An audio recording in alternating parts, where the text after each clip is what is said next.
Now to that 10 weather impact forecast. Meredith and I were in the makeup room, just trying to get ourselves together, and we were talking about the heat. Oh my goodness. I mean, it's going to be a talker for everybody. And I'm sure yesterday you guys started to notice it was like a shift. We had like a cool breeze, and then all of a sudden it was like the bottom dropped out, the humidity creeped in. It's going to only get worse this week. I know. Thanks. I know. I love starting off a Monday forecast for you like that. But we do have a 10 weather impact alert that's going to be in place from Tuesday through Friday. That is for extreme heat, and we've issued that because the heat alerts for most of us start at noon on Tuesday. Now, you can see most of the state is under a heat advisory. Far northwestern Ohio, though, under a extreme heat warning. Some of our worst temperatures actually going to be along the lakefront, but think about it. That's where a lot of humidity is.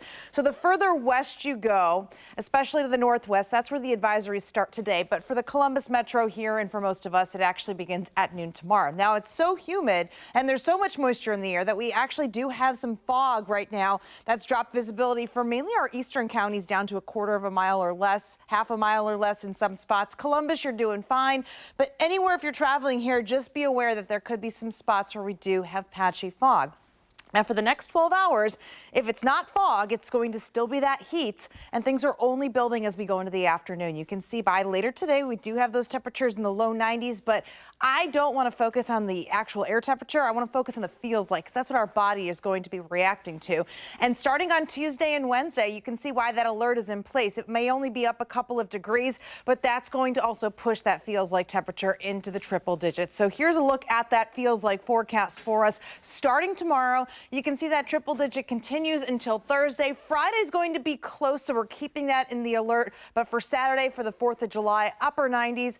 Now remember, we got red, white, and boom going on Friday. But the temperatures in the mornings and evenings are not going to recover much at all. So it's going to be warm and humid in the morning and hot and miserable in the afternoon. That's how I'm putting it for us for Tuesday, Wednesday, and Thursday. So if you have outdoor plans this week, I get it. The sun's going to be out. You'll want to go to the pool, probably want to be out and about.